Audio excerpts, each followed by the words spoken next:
o maratuturo sa rebaro. Well, you guys requested this one. Okay, well, two of you did. Welcome out to another episode of Retro Repair Tips. Once again, I'm your fancy host, Retro Repairman Cody Thomas. This week, we're gonna open Pandora's box. Pandora's Cube. The Gamecube. Alright! So you guys know by now that I was a Nintendo kid. Hot off the heels of the N64, I didn't think there was anything Nintendo could do to top it. I was waiting for them to drop a bomb. And, well, they dropped the box. And that box is awesome. I don't care what anyone says, I love the GameCube. I love the GameCube. Super Mario Sunshine is a really underrated game.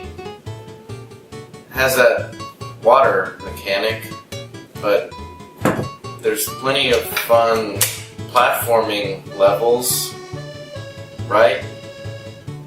What system do you guys want torn down next week? As you can tell, I take requests. This is a request. Two of you requested this. I want more people to be requesting. Seriously, I'll wait. Go ahead, right now, in the comments below. Go ahead, tell me, what do you want to see next week? What do you want to see torn down? Any console, any handheld. If I don't have it, I'll find a way to get it. Go. Come on, right now. Go down there. I'm waiting.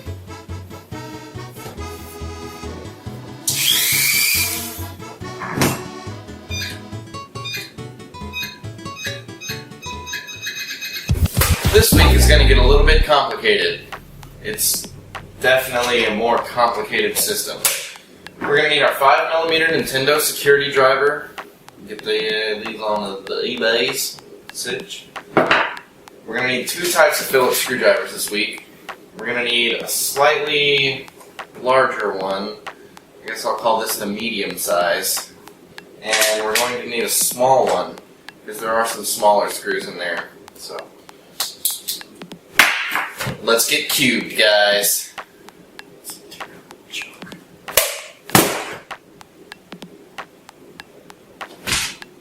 Take that convenient handle, not using it to bash someone's face in, and flip it over. This time there are only 4 screws holding the cube together. Take your Nintendo security driver and remove each one.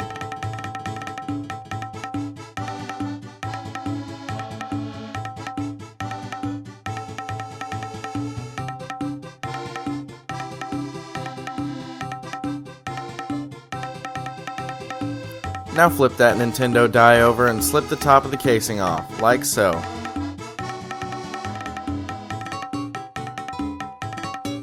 Now you will immediately notice the GameCube is a bit complicated. Just follow this step by step and you won't get lost. There's a black piece of plastic in the back that you need to remove. Do so by pulling backwards on it, like so. Next, take a look at the controller port assembly, here. You can remove it by simply pulling forward and pulling the 2 tabs on either side, here and here. The assembly will fall forward with a ribbon cable holding it to the motherboard. Simply lift the cable up and put the assembly to the side.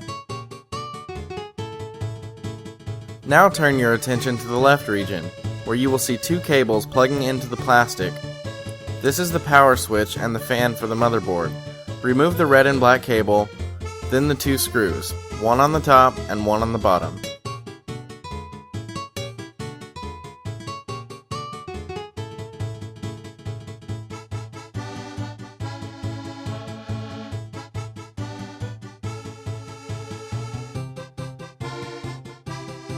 We're ready to remove the screws securing the disk drive. There will be 4 smaller screws on the front, 2 on each memory card slot, 3 on the left side, 4 in the back, and 5 on the right. Go ahead and remove them.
Once you have all those removed, you can lift the disk drive up and the top RF shielding will come with it.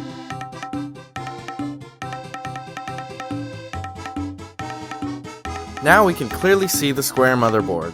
There are 6 screws holding the motherboard down, and they are embedded in the CPU and GPU heatsink here. Take your small Phillips screwdriver and remove them.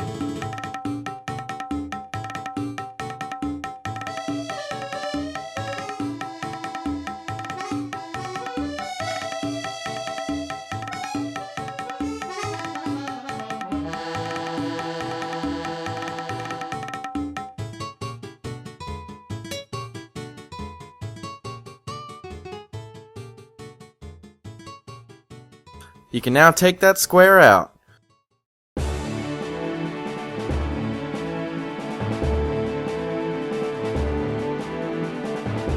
All that's left on the bottom of the case is the RF shielding. Just remove these 2 screws here and it'll be free.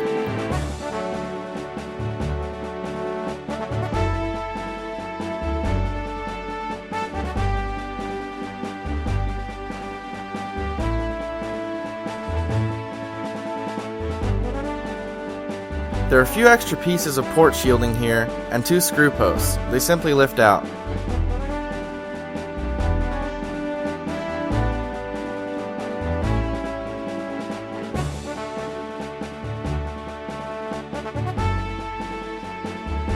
You can also remove the 2 rubber feet here by simply pulling them forward.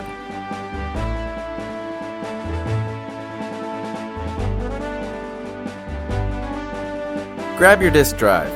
Take a look under the RF shielding and remove the 6 screws securing it to the drive assembly.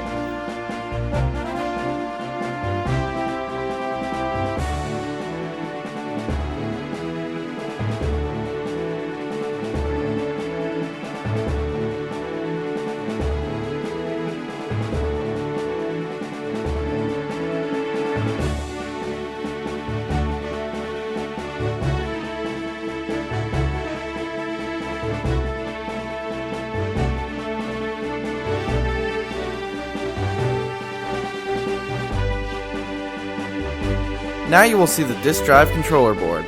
There are several things to do here. Here is the cable to the disk tray lid sensor. Here is the ribbon cable for the laser. And here is the power cable ribbon. Remove the 4 screws here, here, here, and here.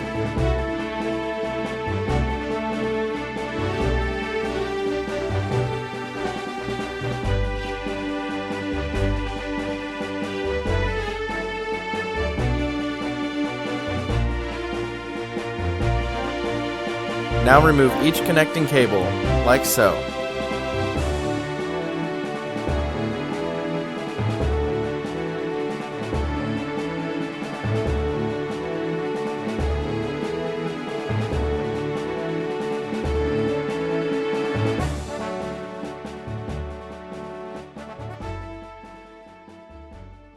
Now to lift the board out, take your finger here on the top, lift and push in the clip here on the bottom.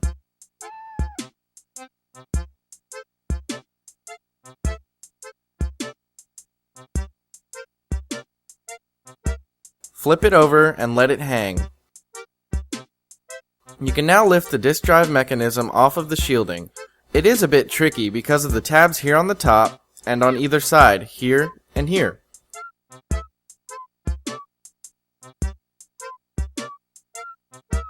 Just kind of feel around like so to pull it out.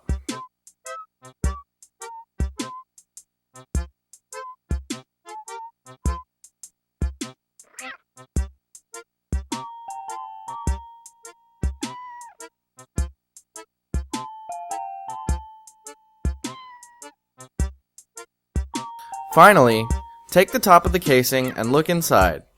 There are a bunch of things to remove here. Let's start with the handle. You can see that there are 2 screws on either side of the cube in each corner.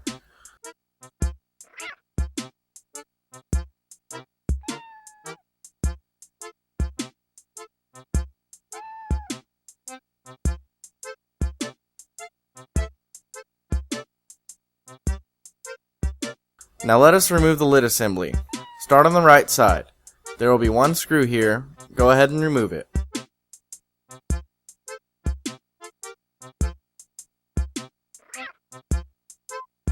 Now, look at the left side. Again, one screw. Remove it, but make sure you pay attention to how the spring is settled in.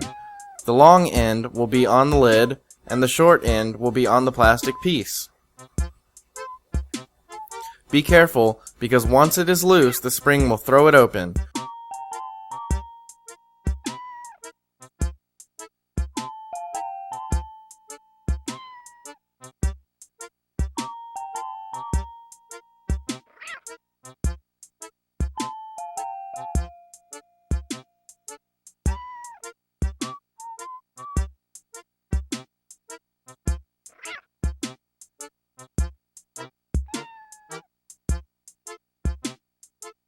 The lid will easily come up now.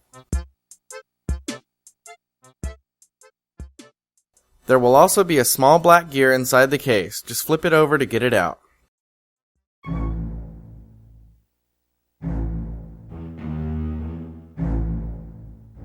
Take a look at the left side, at the fan vent. You can remove the mesh cover simply by pulling the top. Alright, take a look at the disc tray open button. There will be 2 screws to remove. Start with the bottom screw, and then remove the top screw.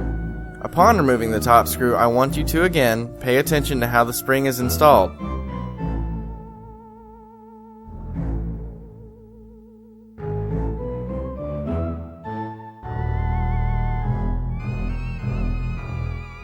Now lift the plastic piece up.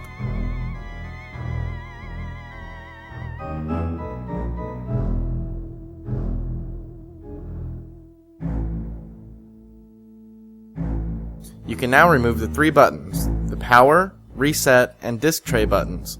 It's very simple. You can just push the 2 tabs on each side, like so. The disc tray button will have a spring under the button, so be aware.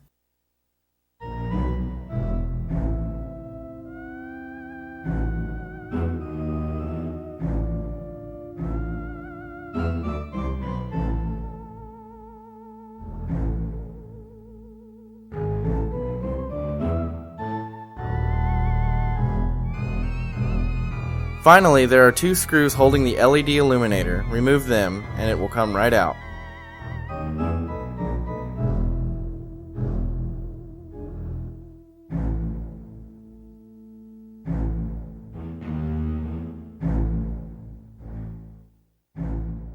Holy crap, that was a lot of stuff. I wonder if my table will hold it all.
fixed!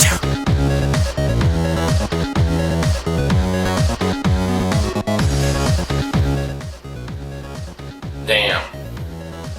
I bet that was a little more than you were expecting from this Nintendian hexahedron. Thanks for watching this week's episode of Retro Repair Tips. Like I said earlier, I want you guys to tell me what consoles you want me to tear down next. If you haven't already, which you should have, comment below any console, any handheld, anything you can think of. Just put it down there. Come on. I'm serious. Like, right now. If you didn't do it earlier, right now, there's no excuse. No excuse.